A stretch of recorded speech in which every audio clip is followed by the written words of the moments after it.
It's the only place I ever got a hole-in-one on. Back, it may go in. Oh my God! Nicknamed Tillinghast. Tillinghast had an unbelievable career. Born May 7th, 1876 in Philadelphia, go Phils, and died at the age only of 63 at 1942. Now his legacy has lasted on since then at multiple courses you probably played. He's been affiliated with golf firms that have built over 300 golf courses and has played and built some of the best golf courses in the world. Wingfoot in New York. You got San Francisco Golf Club. He's built so many great golf courses, even on the East Coast side of the house. And he used to roll up in a limousine to some of these golf courses when he built them. He was actually known as a comedian too. He has a really rich history that has nothing to do with golf design before he got into it.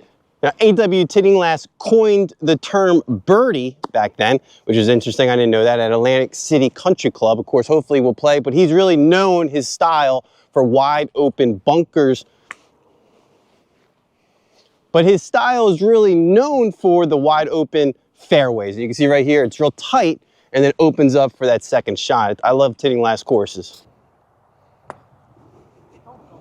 Get out. Did you get out of it?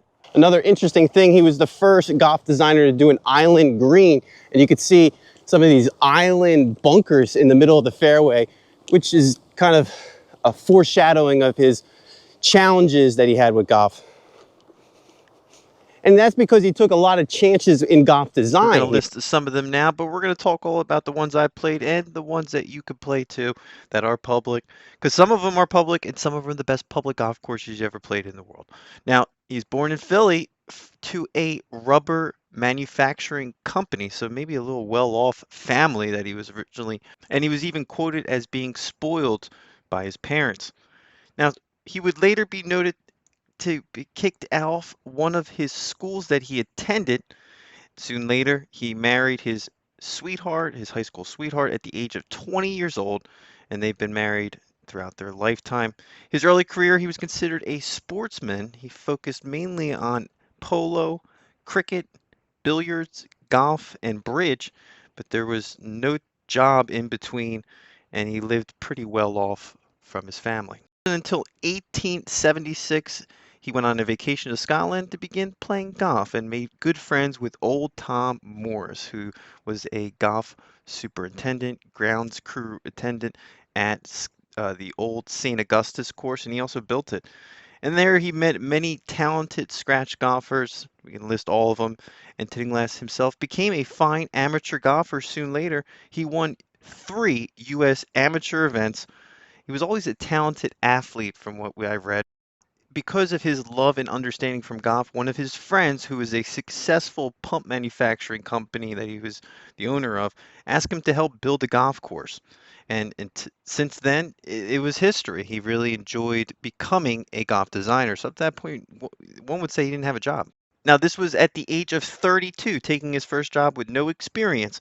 He took it and soon later learned that this was a pretty hard thing to take on, golf design. He met the challenge and successfully completed Shawnee Golf Course in Delaware, which was greeted by an award-winning achievement by major golf outlets at the time, which had 27 holes. Because of this success, he started his own company, Tillinghast Golf Corporation, or construction company, and had an office in New York City right there, almost in Times Square.